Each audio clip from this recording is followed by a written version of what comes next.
My wife, a 35-year-old female, and I, a 34-year-old male, share a life together with our 3 kids. However, our marriage has been plagued by long-standing issues that came to a head at the close of 2021. As a result, we decided to separate briefly, but in 2022, we reunited with the condition of attending therapy every 2 weeks for a year. Regrettably, we only managed to sustain the therapy for about 3 to 4 months. Both of us harbored reservations about our therapist, and my wife expressed that she didn't find it beneficial.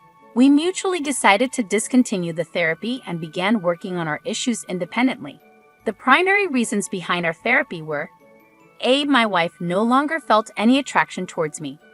B. She didn't want any physical contact from me, feeling repelled by my touch, which extended to hugs, kisses, cuddling, or any form of affection. C. She expressed a desire to explore her sexuality with other people, either men or women. We had been together since our early teens and had only ever been with each other. She also wished for solitude, believing she would find happiness on her own. Initially, things seemed to improve, but recently, I stumbled upon an old confession she had written 18 years ago. It revealed an incident where a mutual friend had kissed her. While that was supposed to be the entire story, the confession detailed how much she enjoyed the attention and even initiated a kiss with the friend in a separate room. It hadn't progressed beyond that, but this revelation left me in turmoil. I confronted her about it, and she claimed it was so long ago that she didn't remember it clearly. She reassured me that our marriage had been faithful for the entire time and we had built a life together. I accepted her explanation but acknowledged that it would take some time for me to process it. Despite this, I didn't believe our marriage was in jeopardy. However, recently, she disclosed that a mutual male friend, with whom she had been chatting, had been expressing his love for her and even made a remark about her appearance. Her response was simply, "Dude, come on," and he apologized. I was disheartened that she hadn't set clear boundaries earlier, especially when he suggested hanging out alone. On our special anniversary, my mood was somber. During our walk, she repeatedly inquired about what was bothering me. Eventually, I expressed my distress about the infidelity situation, her failure to establish clear boundaries, and her lack of effort in planning special activities for our anniversary. She became emotional and tearfully confessed her ongoing desire to explore her sexuality with other people, her enjoyment of the attention she received from other men, and her continued aversion to physical contact with me. She claimed that she had been pretending for a year, even though she didn't want any physical affection from me. She insisted that she didn't want to lose me or the life we had built. As a result, we decided to return to therapy. However, after reflecting on the situation, I'm unsure if I want to continue. I feel like I might be just a safety net, waiting for her to decide between pursuing other relationships or being alone, and I don't believe it's fair for me to be a backup plan in our marriage. I expressed my apologies for the lengthy post, yet I felt it necessary to provide the complete context. Would I be unreasonable to consider a divorce, even though we had agreed to undergo therapy? Frankly, if a partner confessed to feeling repelled or disgusted by my touch, it would be a deal breaker for me. Add to that her desire to explore her sexuality with others. If she's inclined that way, she should pursue it in a different relationship. This situation is clearly causing you immense sadness, and I believe it's time for me to end this relationship. Possibly Zesty Close astutely observes that living with someone who finds the idea of touching me revolting is unbearable. Even if she changes her stance, I don't need justification to change my mind first. Alaufa sees her desire as wanting the comfort of a home, me, while not wanting to actually be with me. I become her backup plan. I won't fall for her declarations of love or proposals to try therapy again. Her actions show a lack of respect, which renders any love meaningless. Wei's insight echoes this sentiment. She's using me for stability, making her life easier. I deserve better, and she deserves to learn that the grass isn't always greener. The crown and anchors question lingers in my mind. Why am I still in this marriage when my wife finds me physically repulsive? It's time to face the truth that she has been dishonest for a long time. It's clear she's using me, and it's time to end this relationship. I edited my post to address some questions. We both share household responsibilities, including chores, taking care of the kids, and communicating about household tasks. I'm not a neglectful or apathetic husband who sits idly by while my wife watches the kids and takes care of the household. I've always been actively involved in our family life. However, One reason I wanted to discontinue therapy with our previous therapist was due to a concerning incident involving my wife's inappropriate messages with a coworker. While I was at work, I was fixing a backup phone that our kids use when I noticed these messages popping up. I confronted my wife about them, and she initially denied their existence, claiming she had already deleted them. It was only when I revealed that I had seen the messages on the other phone that she apologized and confessed, subsequently ceasing communication with the coworker. However, when I shared this incident with the therapist, she brushed it off and made me feel like it was my fault. I realized she was prioritizing my wife's interests over mine. Furthermore, my wife has always had validation issues, losing her sense of judgment when someone compliments her or gives her attention.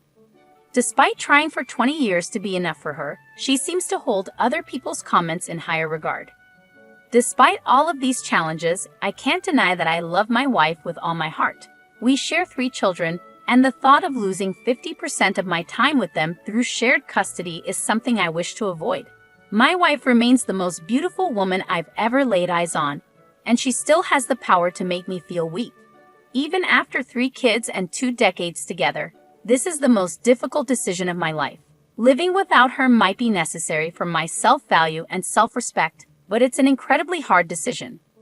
The OP provided an update to their post, stating that they received many messages offering advice and interest.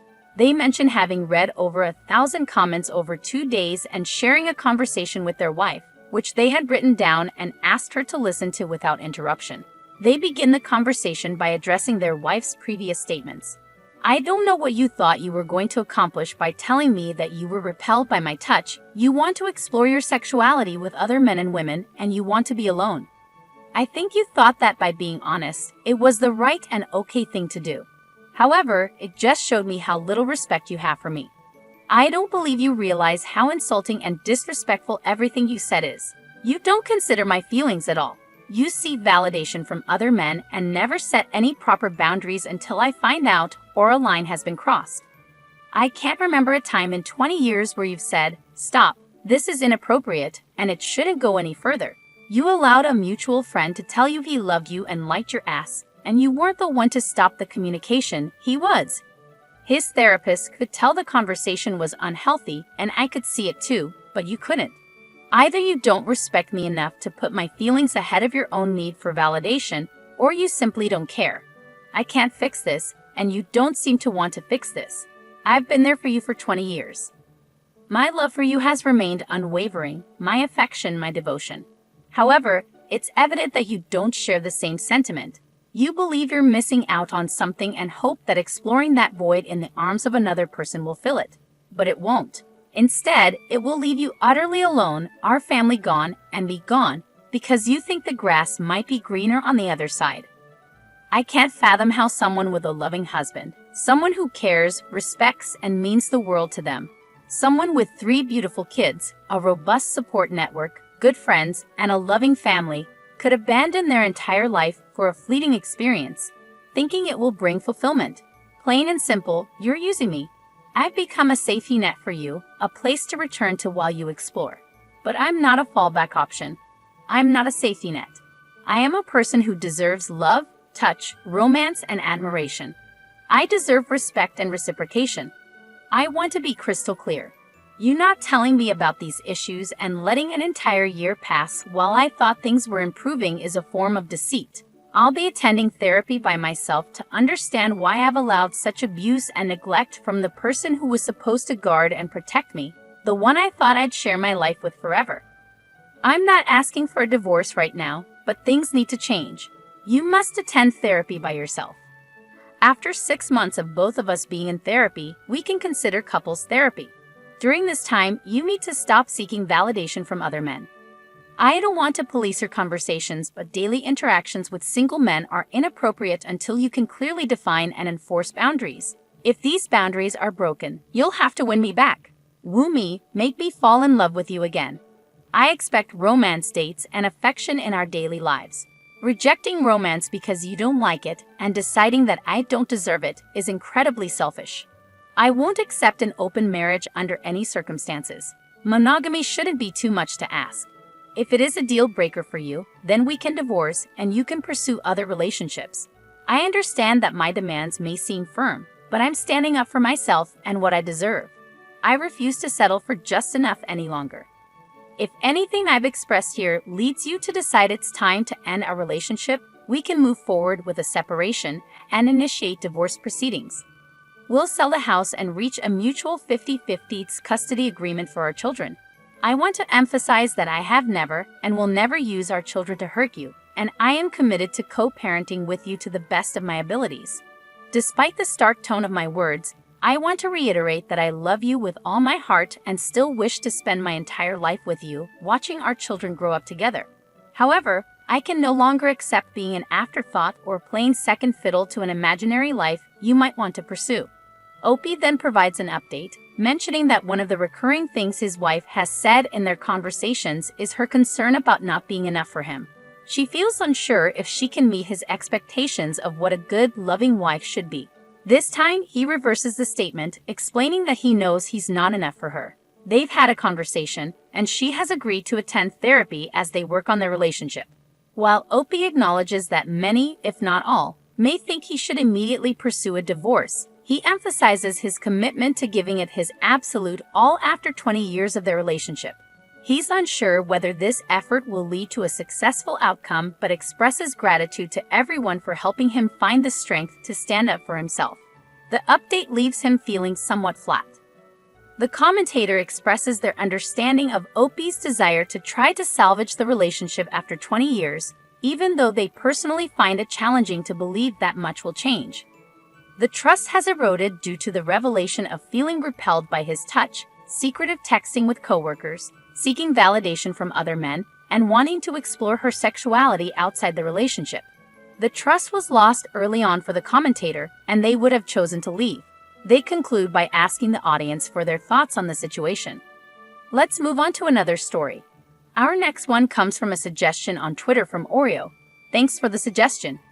This story is from Skoto1981, who writes, "Just overheard my husband declaring his love to someone else.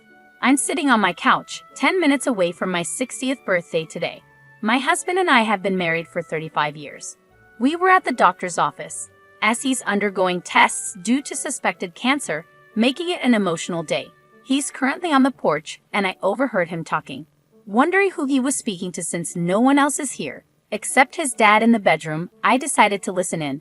I heard him say things like, 'I love you more than anything. You're my soulmate, but we can't start our life together until I know if I have cancer or not, because I don't want to burden you with that.'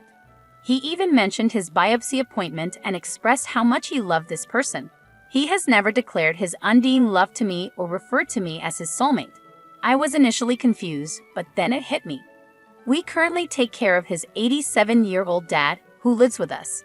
We have grown kids, some living nearby and others far away.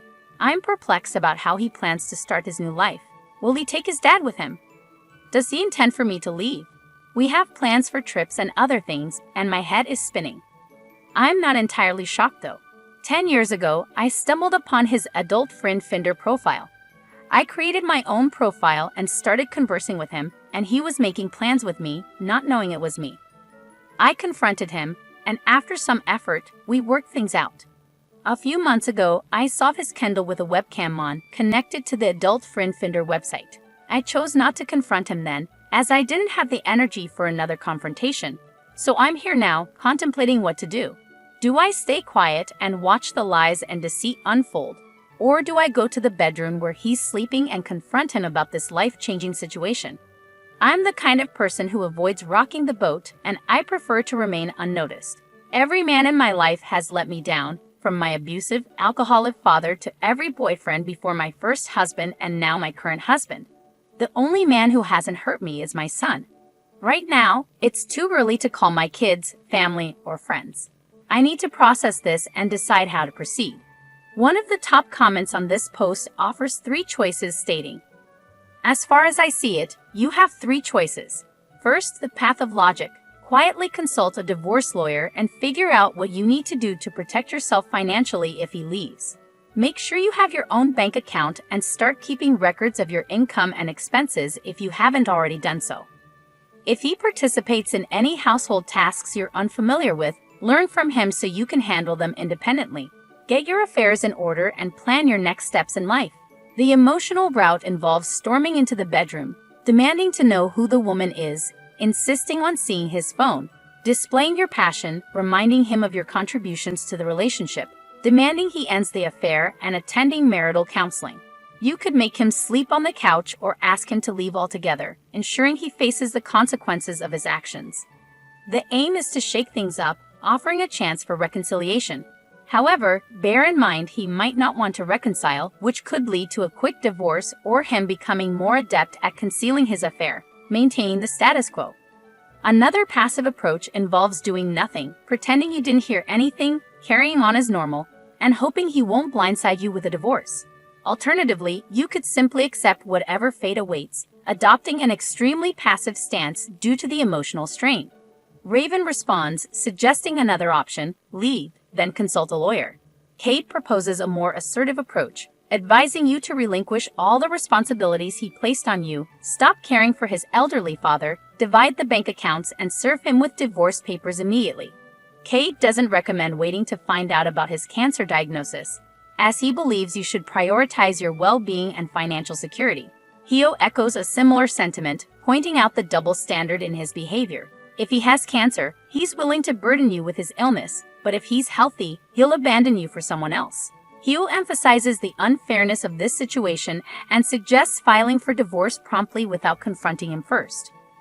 A more violent reaction is mentioned by another commenter, expressing a strong emotional response to the betrayal. Moneyprint offers a harsh but pragmatic perspective. Confront him and leave, regardless of his cancer diagnosis.